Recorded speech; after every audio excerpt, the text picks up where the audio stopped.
ಸಮಾನವಾಗಿ ಅವರಿಗೆ ಏನೋ ಪೂಜೆ ಇತ್ಯಾದಿಗಳೆಲ್ಲ ಸತ್ಕಾರ ಎಲ್ಲ ಮಾಡಬೇಕು. ಸಮಾನವಾಗಿದ್ರೆ ತಮ್ಮ ಹಾಗೆ ಇದ್ರೆ.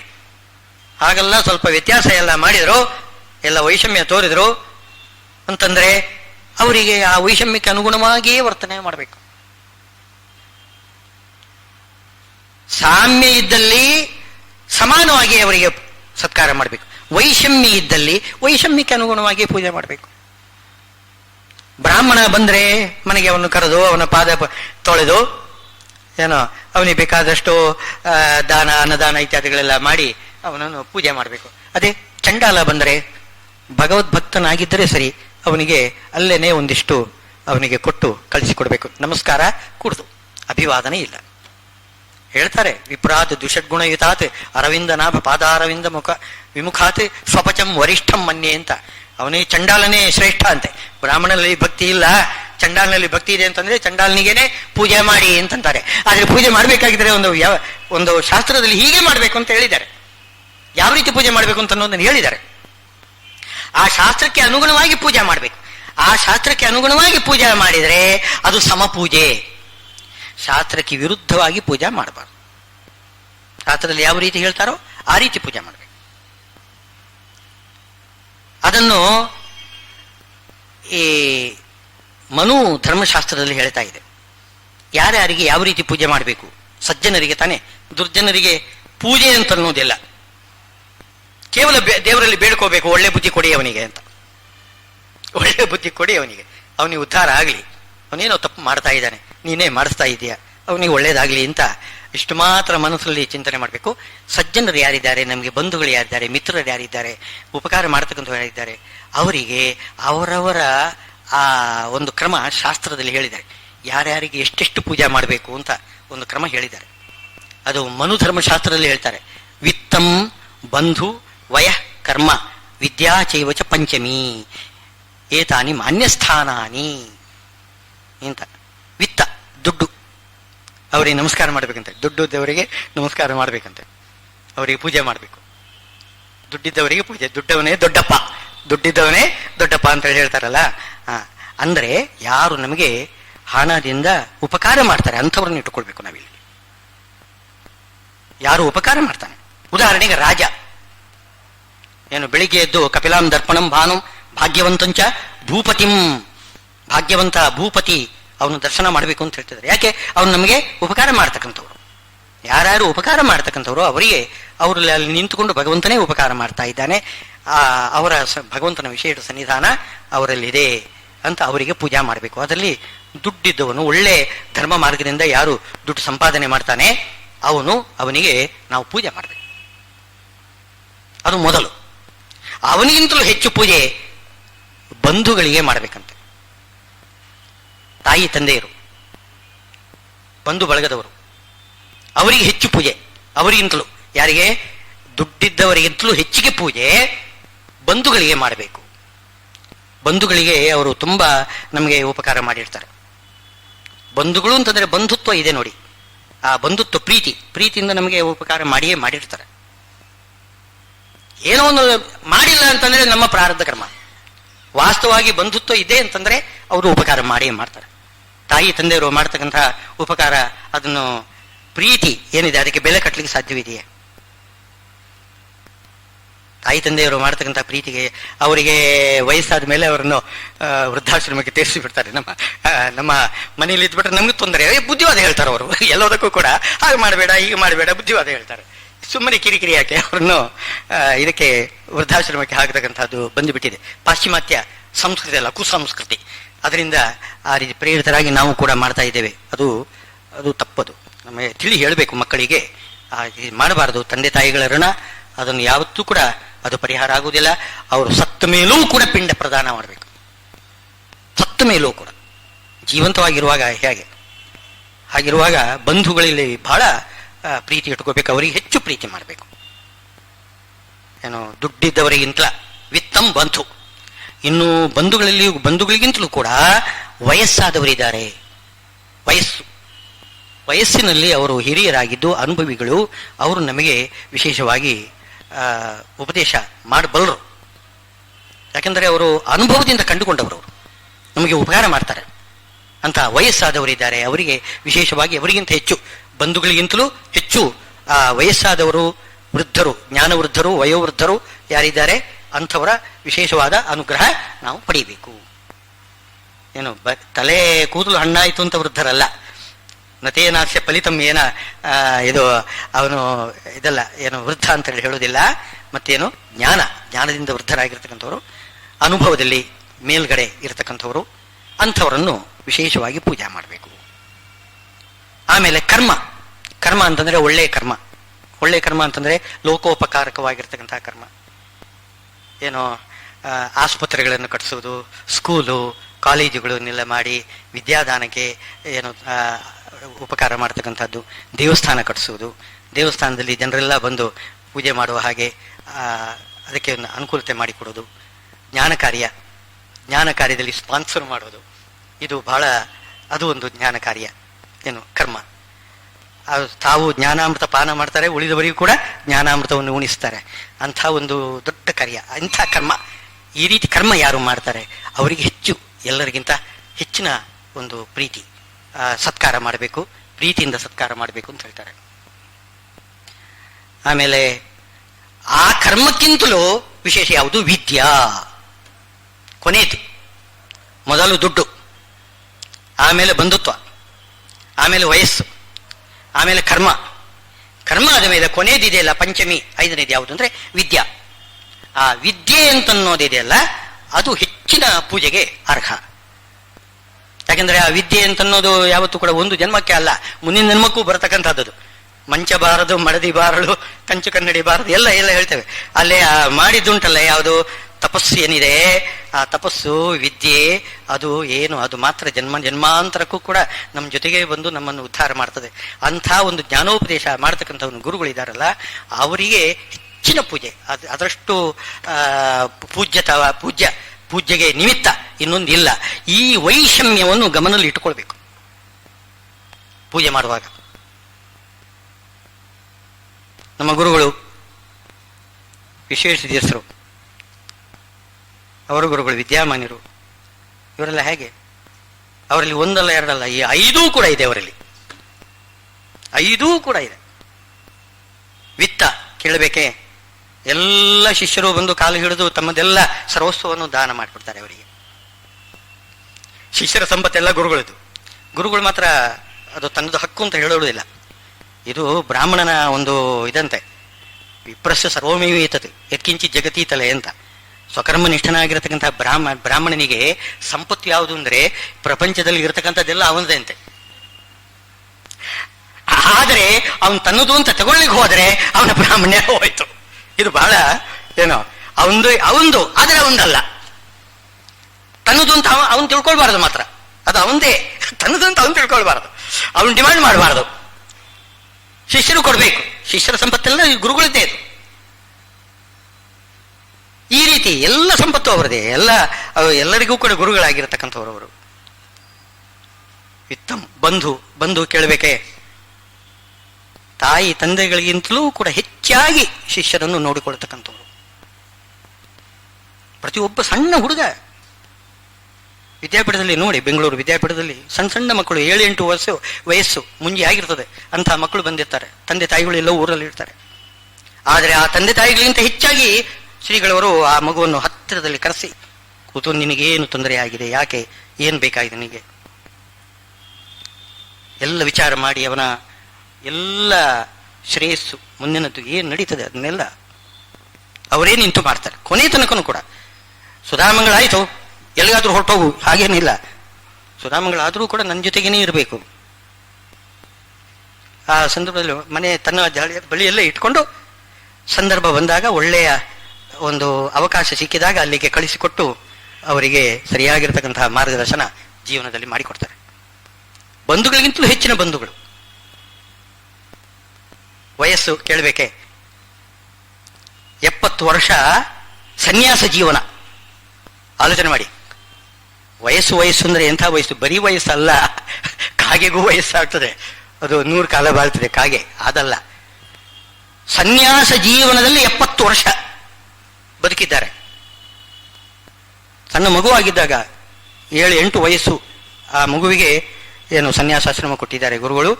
70 ವರ್ಷದ ಕಾಲ ಅವರು ಸನ್ಯಾಸ ಜೀವನ ನಡೆಸಿದ್ದಾರೆ.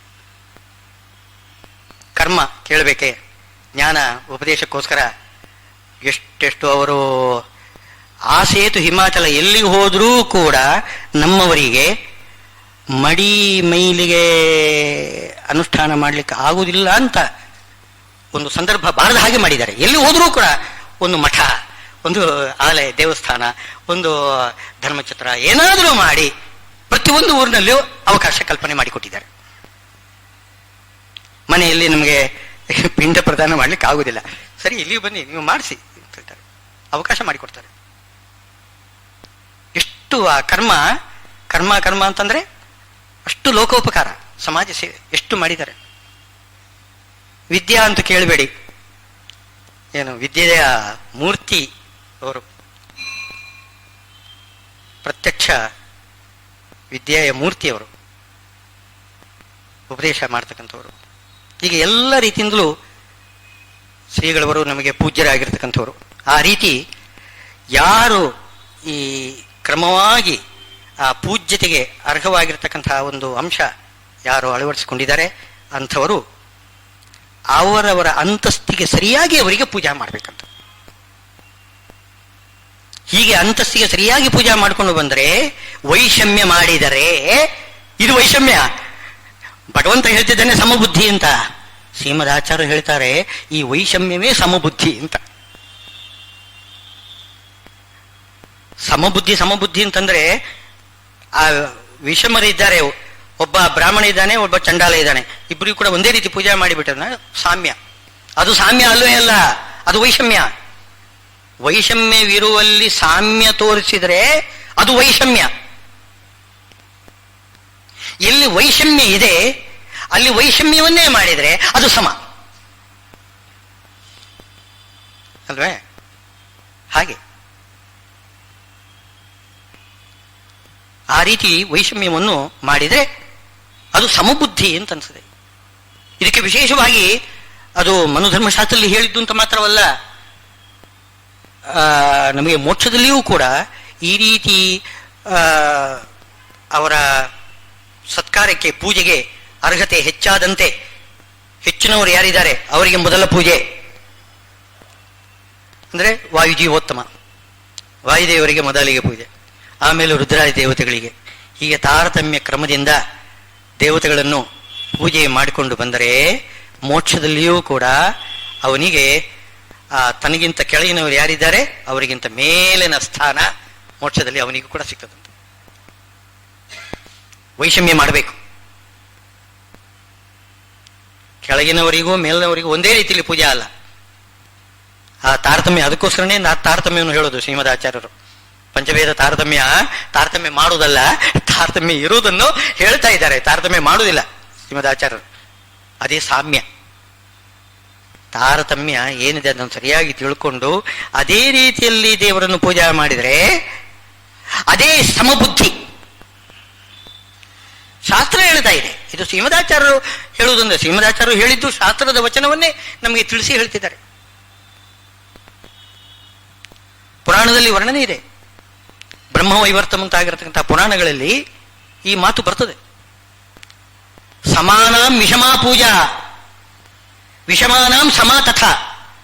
ಸಮರಾಗಿರ್ತಕ್ಕಂಥವರಿಗೆ ವಿಷಮವಾಗಿ ವೈಷಮ್ಯ ಮಾಡೋದು, ವಿಷಮರಾಗಿರ್ತಕ್ಕಂಥವರಿಗೆ ಸಾಮ್ಯ ಮಾಡೋದು, ಈ ತರ ಮಾಡಿಬಿಟ್ರೆ ಸದೇವೋಪಿ ಸ್ವಪದಾತ್ ಭ್ರಶ್ಯತೆ. ಒಬ್ಬ ದೇವತೆ ಅವನೂ ಕೂಡ ತನ್ನ ಸ್ಥಾನದಿಂದ ಭ್ರಷ್ಟನಾಗಿ ಕೆಳಗಡೆ ಬೀಳ್ತಾನಂತೆ. ತುಂಬಾ ಅಪಚಾರ ಆಗಿಬಿಡ್ತದೆ. ದೊಡ್ಡವರಿಗೂ ಸಣ್ಣವರಿಗೂ ಒಂದೇ ರೀತಿ ಉಪಚಾರ ಮಾಡಿದರೆ ಅವಾಗ ಅವನು ತನ್ನ ಪದವಿಯಿಂದ ಅವನು ಭ್ರಷ್ಟನಾಗಿ ಕೆಳಗೆ ಬೀಳ್ತಾನೆ ಅಂತ ಹೇಳ್ತಿದ್ದಾರೆ. ಬಹಳ ಜಾಗೃತಿ ಇರಬೇಕು. ಆ ರೀತಿ ಸರಿಯಾಗಿ ಪೂಜೆ ಮಾಡಿದರೆ ದೊಡ್ಡವರಿಗೆ ದೊಡ್ಡ ಪೂಜೆ ಮಾಡಿದರೆ ಇವನಿಗೂ ಕೂಡ ಮೋಕ್ಷದಲ್ಲಿ ದೊಡ್ಡ ಪೂಜೆ ಅವನಿಗೆ ಸಿಗ್ತದೆ. ಸಣ್ಣವರು ಅವರ ದೊಡ್ಡ ಪೂಜೆ ಅವರಿಗೆ ಮಾಡ್ತಾರೆ.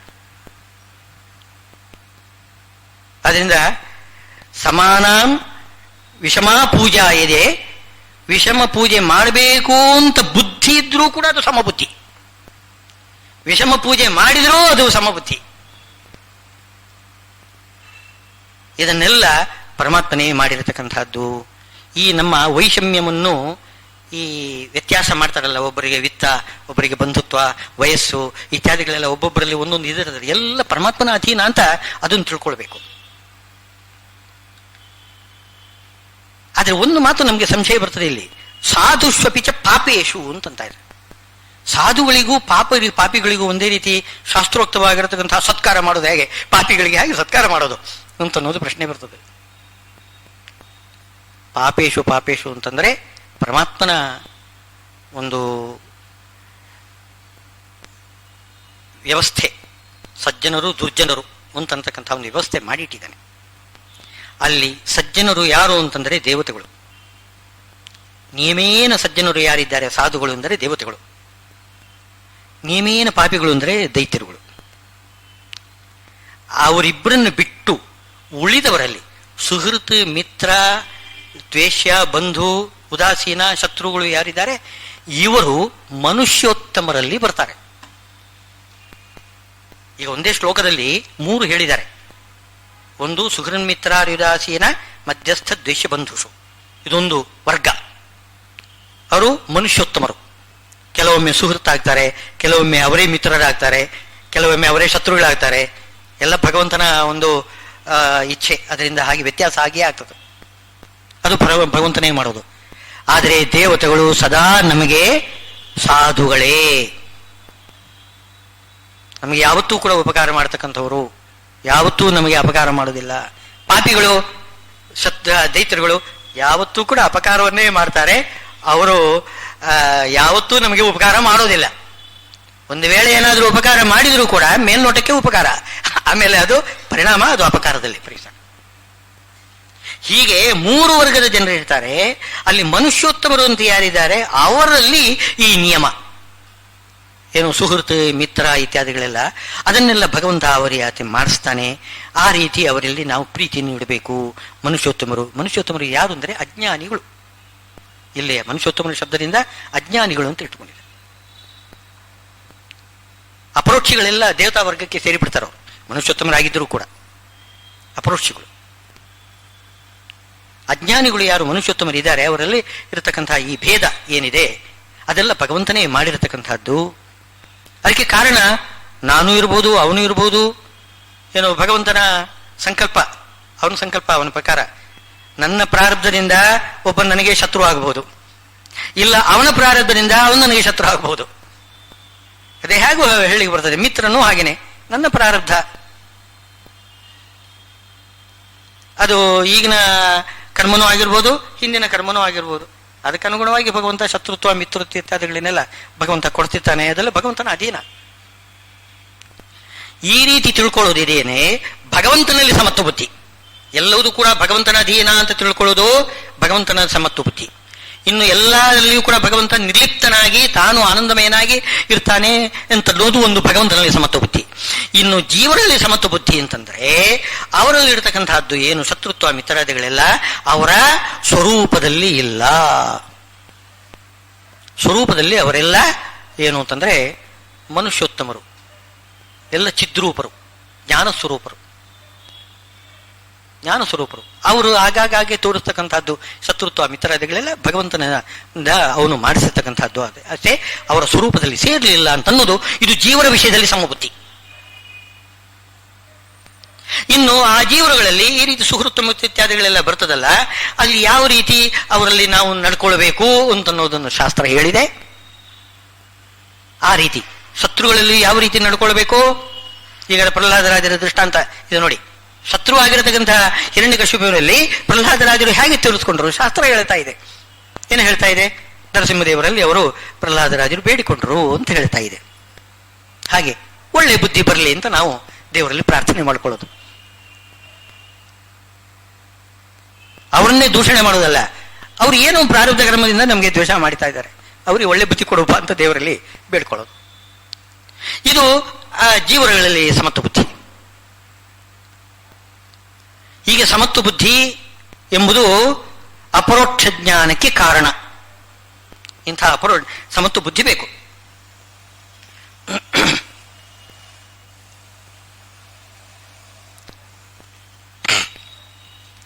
ಇದು ಯೋಗಿ ಯುಂಜೀತ ಸತತಂ ಆತ್ಮಾನಂ ರಹಸಿ ಸ್ಥಿತ ಏಕಾಕಿ ಯಥಚಿತ್ತಾತ್ಮ ಅಪರಿಗ್ರಹ. ನಿರಂತರ ಏಕಾಂತದಲ್ಲಿ ಪರಮಾತ್ಮನ ಬಳಿಯೇ ಇರಬೇಕು. ಈ ಎಲ್ಲ ಸುಹೃತ್ ಮಿತ್ರ ಬಂಧು ಅವರೆಲ್ಲ ಏನ್ ಮಾಡ್ತಿದ್ದಾರೆ, ಯಾಕೆ ಮಾಡ್ತಿದ್ದಾರೆ, ಈ ತರ ತಲೆ ಕೆಡಿಸಿಕೊಳ್ಳೋದು ಬೇಡ. ನೀವು ಪರಮಾತ್ಮನ ಬಳಿಯಲ್ಲೇನೇ ಇದ್ದು ಬಿಡಿ. ಏಕಾಂತದಲ್ಲಿ ಎಲ್ಲ ಅವನಿಗೆ ಒಪ್ಪಿಸಿಬಿಡಿ. ಏಕಾಂತದಲ್ಲಿ ಯೋಗಿ ಯುಂಜೀತ ಸತತಂ ಆತ್ಮಾನಂ, ತನ್ನ ಮನಸ್ಸನ್ನು ಭಗವಂತನ ಬಳಿಯಲ್ಲೇನೆ ನಿಲ್ಲಿಸಬೇಕು. ಭಗವಂತನ ಬಳಿಯಲ್ಲಿ ನಿಲ್ಲಿಸುವುದು ಅಂತಂದ್ರೆ ಭಗವಂತನಿಂದಲೇ ಎಲ್ಲ ಆಗ್ತಾ ಇದೆ ಅಂತ ತಿಳ್ಕೊಂಡು ಬಿಟ್ರೆ ಭಗವಂತನ ಬಳಿಗೆ ಹೋಯ್ತಲ್ಲ ನಮ್ಮ ಮನಸ್ಸು. ಇಷ್ಟೇ, ಇನ್ನೇನು ಕಷ್ಟ ಏನಿಲ್ಲ. ಎಲ್ಲ ಮರೆತು ಬಿಡಬೇಕು ಅಂತ ಅರ್ಥ ಅಲ್ಲ ಅದಕ್ಕೆ.